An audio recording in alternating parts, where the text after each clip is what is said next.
शंकर भगवान और पार्वती माँ की तीज की कथा बहुत समय पहले की बात है।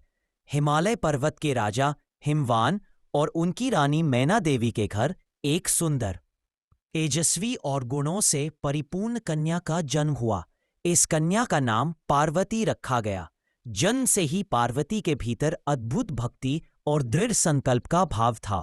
बचपन से ही वे भगवान शिव के प्रति अनन्य प्रेम और श्रद्धा रखती थीं। वे अपने खिलौनों की जगह मिट्टी का शिवलिंग बनाकर उसकी पूजा करती और घंटों ध्यान में बैठ जाती।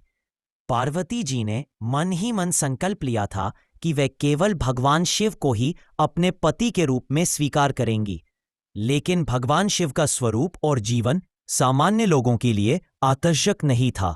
उनके सिर पर उलझी हुई जटाएं, शरीर पर भस्म का लेप, गले में सर्प और बैल पर सवारी, उनका जीवन विरक्त और साधारण था।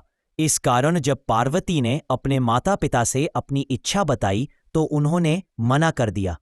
माता पिता का मानना था कि राजा या देवता रूप में कोई वर अधिक योग्य होगा, लेकिन पार्वती के हृदय में केवल शिव ही बसे थे।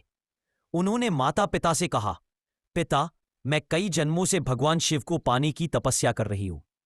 इस जन्म में भी मेरा संकल्प अटूट है। पार्वती का यह दृढ़ निश्चय देखकर माता पिता ने अनिच्छा से ही सही उन्हें तपस्या करने की अनुमति दे दी। पार्वती घने जंगल में चली गईं और वहां कठोर तपस्या करने लगी। प्रारंभ में वे केवल फल और फूल खाकर गुजारा करतीं। कुछ समय बाद उन्होंने अन्न और जल का भी त्याग कर दिया और केवल पत्तों पर जीवन बिताने लगी। उनके दिन और रात ध्यान, जप और शिव के स्मरण में बीतते थे। ऋतुएं बदलती रहीं, गर्मी की तपन, वर्षा की ठंडी बूंदें, सर्दी की कठोर ठिठुरन, सब सहते हुए पार्वती का मन अडिग रहा। उनकी तपस्या केवल 1 वर्ष या 2 वर्ष नहीं, बल्कि कई वर्षों तक चली। देवताओं ने देखा कि पार्वती की भक्ति अद्वितीय है। उनकी तपस्या से तीनों लोक पवित्र हो रहे हैं। अंततः भगवान शिव भी उनकी भक्ति से प्रसन्न हुए। एक दिन वे साधु के वेश में पार्वती के सामने प्रकट हुए और बोले, देवी, तुम इतनी कठिन तपस्या क्यों कर रही हो? यह शरीर दुर्बल हो गया है, तुम किसी और योग्य वर को क्यों नहीं चुन लेती? पार्वती ने बिना विचलित हुए कहा, स्वामी, मेरा हृदय केवल महादेव के लिए धड़कता है। मैं उन्हें ही अपने पति के रूप में चाहती हूं, चाहे इसके लिए मुझे कितनी भी कठिन तपस्या करनी पड़े। भगवान शिव मुस्कुराए। उन्होंने अपना असली रूप धारण किया। सिर पर चंद्रमा, गले में सर्प, त्रिशूल हाथ में और दिव्य आभा से युक्त। पार्वती ने तुरंत उनके चरणों में शीश झुका दिया। शिवजी ने कहा, देवी, तुम्हारी भक्ति, प्रेम और त्याग से मैं अत्यंत प्रसन्न हूं। मैं तुम्हें अपनी अर्धांगिनी के रूप में स्वीकार करता हूं। इसके बाद देवताओं और ऋषि मुनियों की उपस्थिति में हिमालय पर्वत पर भगवान शिव और माता पार्वती का भव्य विवाह संपन्न हुआ। यह दिन श्रावण मास की हरियाली तीज के रूप में मनाया जाता है।